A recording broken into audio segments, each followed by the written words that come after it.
अस्सलामु अलैकुम। तो डियर स्टूडेंट्स, आज हमें अल्ताफ हुसैन हाली की लिखी हुई नज़म तालीम से बेतवज्जी का नतीजा पढ़ना है। ठीक है, तो ये जो नज़म है इसका क्रक्स आपको ये टाइटल, ये जो उन्वान है इसका तालीम से बेतवज्जी का नतीजा, ये पढ़ के ही समझ आया होगा कि इस नज़म में किस चीज़ की बात हो रही है। ये जो हम तालीम से जी चुरा लेते हैं, तालीम पे तवज्जो नहीं देते, उसके क्या असरात रहते हैं हमारी ज़िंदगी पे, उसके क्या नताइज होते हैं। हाँ, तो वो जो है वो सारा हम सब उस चीज़ से बखूबी वाकिफ़ है। अब हमें यहाँ पे देखना है कि अल्ताफ हुसैन हाली ने किस तरह से उसको अपने अल्फाज में हमें समझाने की कोशिश की है, किस तरह से अपने अल्फाज में उन्होंने ये बयां करने की कोशिश की है। तो ये जो नज़म है तालीम से बेतवज्जी का नतीजा, असल में अल्ताफ हुसैन हाली ने ये नज़म जो है मुसद्दस की सूरत है, यानी मुसद्दस की शक्ल में लिखी है। तो मुसद्दस हम बोलते हैं उस नज़म को जिसके एक बंद में 6 मिसरे हों। तो आप देख सकते हैं इस नज़म में, पूरी नज़म में एक बंद में 6 मिसरे आपको मिलेंगे। तो इस नज़म में अल्ताफ हुसैन हाली ने तो तालीम की कीमत है उसको उजागर करने की कोशिश की है, और तालीम का जो मकसद है वो समझाने की कोशिश की है।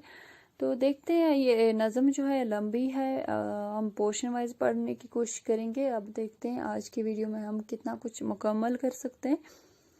पहला बंद है, जिन्होंने की तालीम की कदरो कीमत, न जानी मुसल्लत हुई उन पे जुल्मत, मलूको सलातीन ने खोई हुकूमत, घरों पे छाई अमीरों की नकबत, रहे खानदानी न इज्जत के काबिल, हुए सारे दावे शराफत के बातिल।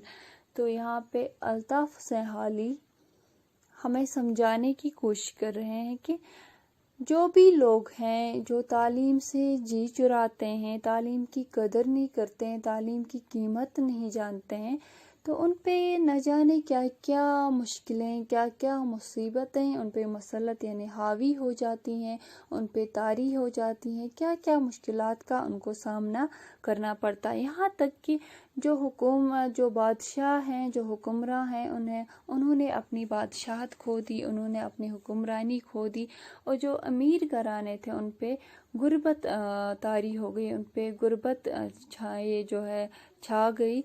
तो यहाँ पे समझाने की कोशिश कर रहे हैं कि पैसा ही सब कुछ नहीं होता। जब तक हमारे अंदर तालीम से शऊर पैदा नहीं होता, तो भले ही हम कितने ही खानदानी लोग हों, लेकिन जब तक वो शऊर हमें बरकरार नहीं रहता, तो हमारे पास वो खानदानियत, हमारे पास वो इज़्ज़त, वो वक़ार नहीं रहता है। तो ये सारा जो है ये तालीम की वजह से, जब हम तालीम की कदर करते हैं, जब हम तालीम पे तवज्जो देते हैं, तो ये सारी चीज़ें, इज़्ज़त भी, शोहरत भी, सारी चीज़ें उसकी वजह से हमें फिर हासिल हो जाती हैं। ठीक है, ये था पहला बंद। आज के वीडियो में बस इतना ही हम कंप्लीट करेंगे। इंशाल्लाह देखते हैं दूसरे वीडियो में हम दूसरा बंद स्टार्ट करें, बाकी जो है वो पढ़ने की कोशिश करेंगे।